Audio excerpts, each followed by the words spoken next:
रावण के बारे में 10 आश्चर्यजनक बातें जो शायद ही आपको पता हो। दोस्तों, पृथ्वी पर जन्म लेने वाले हर प्राणी रावण को जानता है, लेकिन जो आज हम रावण के मैं बताने जा रहा हूं वह शायद ही कुछ लोग जानते होंगे। तो चलिए बताते हैं। उससे पहले अगर आप हमारे चैनल पर नए हो तो हमारे चैनल को सब्सक्राइब करके बेल आइकन प्रेस कर लेना, ताकि ऐसी नॉलेज फुल वीडियो आपको मिलता रहे। दोस्तों, रावण के माता पिता का नाम कैकसी और विश्वश्रवा था। रावण दसमुख या दशानन के नाम से भी जाना जाता था। हिंदू पौराणिक कथाओं के अनुसार रावण राक्षसों का राजा था, जिसके 10 सिर और 20 हाथ थे। रावण के 6 भाई और 2 बहनें थीं, जिनके नाम भगवान कुबेर, विभीषण, कुंभकर्ण, राजा कारा, राजा अहिरावण, कुंभिनी और शूर्पणखा था। रामायण के अनुसार रावण ने भगवान राम के साथ लड़ाई कर अपना सब कुछ खो दिया था। यह लड़ाई इसलिए लड़ी गई थी क्योंकि रावण ने सीता का अपहरण कर लिया था।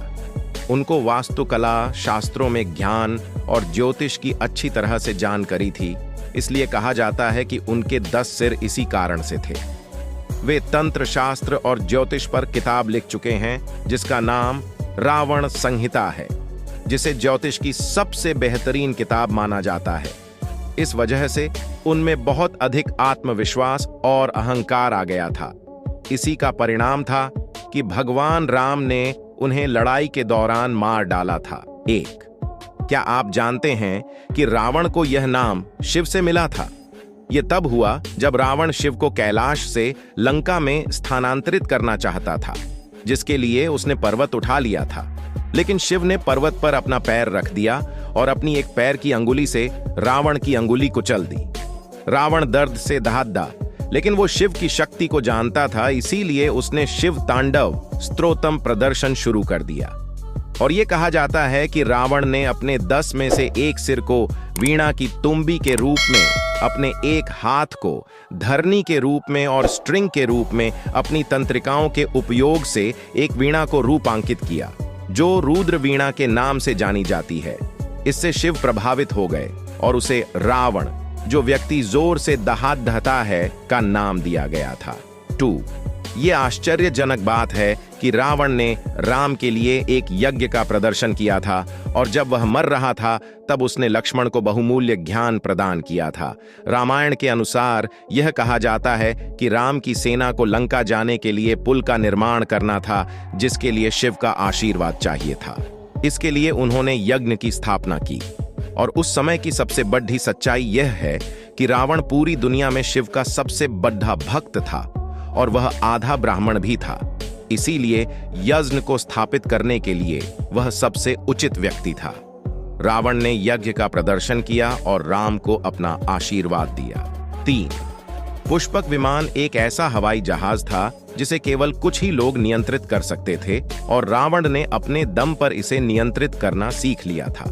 रावण के पास इस तरह के कई हवाई जहाज थे, और उन्हें उतारने के लिए हवाई अड्डे भी थे। महियांगना में वैरागण टोटा और गुरुलुपोथा, होटन मैदानों में थथुपोल कांदा, कुरुनेगाला में वारिया पोला। कुछ ऐसे जगहें हैं लंका में जिन्हें आज भी हवाई अड्डे के रूप में देखा जाता है, जिसे रावण ने उपयोग किया था। इसके अलावा रावण एक असाधारण वीणा वादक भी था, और ऐसा माना जाता है कि उनको संगीत में गहरी रुचि थी।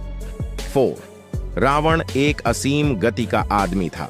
उन्होंने किसी से भी तेज होने की तकनीक में महारत हासिल कर ली थी, और इसीलिए वह किसी की भी कैद के हर प्रयास से बच जाता था। वह इतना शक्तिशाली था कि वह ग्रहों की स्थिति को भी बदल सकता था। अपने बेटे मेघनाद के जन्म के दौरान रावण ने सभी ग्रहों को अपने बेटे के 11वें घर में रहने का निर्देश दिया था, परंतु शनि या शनि ग्रह ने ऐसा करने से इनकार कर दिया, और वे 12वें घर में स्थापित रहे। शनि देव के इस व्यवहार के कारण रावण ने उन्हें गिरफ्तार कर कारावास में डाल दिया था। 5. क्या आप जानते हैं कि कुंभकर्ण और रावण विष्णु के द्वार रक्षक, द्वारपाल के अवतार थे? जय और विजय भगवान विष्णु के स्वर्गीय निवास वैकुंठ के द्वार रक्षक, द्वारपाल थे। एक बार भगवान ब्रह्मा के 4 कुमार भगवान विष्णु से वैकुंठ मिलने गए। इन चारों कुमारों ने ब्रह्मचर्य, कुंवारापन का पथ चुना और अपने दिव्य पिता से अनुरोध किया कि वह उनको सदा 5 वर्ष के रहने का वरदान प्रदान करें। यह सोचकर कि वह शरारती बच्चे हैं, जय और विजय ने उन्हें वैकुंठ के भीतर जाने से यह कहकर रोक दिया कि विष्णु अभी आराम कर रहे हैं और इसलिए इस वक्त नहीं मिल सकते। इससे नाराज कुमारों ने उनसे कहा कि विष्णु भगवान हमेशा अपने भक्तों के लिए उपलब्ध रहते हैं, चाहे वह किसी भी समय उन्हें बुलाएं। फिर उन्होंने जय और विजय को श्राप दिया कि वह अपने भगवान से अलग हो जाएंगे। जब उन्होंने माफी मांगी तब कुमारों ने कहा कि या तो वह 7 जन्मों तक धरती पर विष्णु के अवतार के सहयोगी दलों के रूप में रहें या फिर 3 जन्म उनके दुश्मन के रूप में व्यतीत कर सकते हैं। उन्होंने बाद वाला विकल्प चुना। उन 3 जन्मों में से एक जन्म में वह रावण और कुंभकर्ण के रूप में आए। 6 हम जानते हैं कि रावण ने सीता का अपहरण किया। अजीब और आश्चर्यजनक बात यह है कि रामायण जैन मूल पाठ के अनुसार रावण सीता का पिता था और जातिवाद के विरुद्ध भी था। दोनों राम और रावण जैनियों के भक्त थे। रावण जादुई शक्तियों का विद्याधर राजा था। इसके अलावा जैनियों के विचार के अनुसार यह भी कहा जाता है कि रावण को राम ने नहीं अपितु लक्ष्मण ने मारा था। ये घटनाएं 20वें तीर्थंकर मुनि सुव्रत के समय की कही जाती है।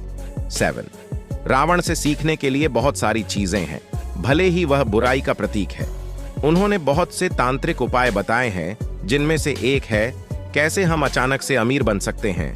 इस उपाय को करने के लिए कोई भी शुभ दिन पर सुबह जल्दी उठकर दिनचर्या को पूरा करके पवित्र नदी या जलाशय जाए, किसी भी एक पेड़ के नीचे शांत और एकांत स्थान को देखे और एक चमड़े की सीट को फैला ले। फिर किसी बैठक पर बैठकर 21 दिनों के लिए इस धन मंत्र का जाप करें और इस जप के लिए रुद्राक्ष मोतियों का इस्तेमाल करें। 21 दिनों के बाद अचानक धन की आय से आप आश्चर्यचकित हो जाएंगे। 8 क्या आप रावण की मौत के पीछे की कहानी को जानते हैं? अनर्नेय रघुवंश में एक निरपेक्ष प्रतापी राजा था। रावण जब पूरे संसार पर कब्जा करने के लिए निकले तब अनर्नेय से मिले और उनके बीच घमासान युद्ध हुआ। राजा अनर्नेय उस युद्ध में अपनी जान गंवा बैठे, परंतु मरने से पहले उन्होंने रावण को श्राप दिया कि उसको मारने वाला अनर्नेय के वंश की पीढ़ी में से कोई होगा। बाद में भगवान राम ने अनर्नेय के वंश में जन्म लेकर रावण का वध किया। 9 अजीब परंतु आश्चर्यजनक बात यह है कि रावण को महसूस होने लगा था कि उसकी बसाई हुई दुनिया का अंत होने वाला है। वह अपनी किस्मत जानता था कि उसकी मौत विष्णु के अवतार से होगी और इससे मोक्ष प्राप्त होगा और राक्षस की योनि से मुक्ति मिलेगी। 10 रावण के 10 सिरों के पीछे की कहानी, जो कि बहुत अद्भुत है।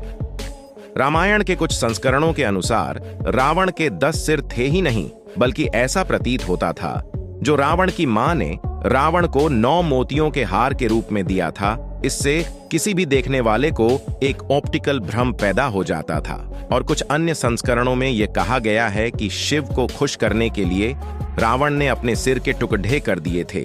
इतनी भक्ति देखकर शिव ने हर एक टुकड़े को एक नए सिर में पिरो दिया। उसके 10 सर थे काम, हवस, क्रोध, गुस्सा, मोह, भ्रम, लोभ, लालच, मादा, गौरव, विद्वेष, ईर्ष्या, मानस, मन, बुद्धि, ज्ञान, चित्त, इच्छापत्र और अहंकार। ये सब 10 सिर बनाते हैं और इसीलिए रावण के पास ये सब गुण थे।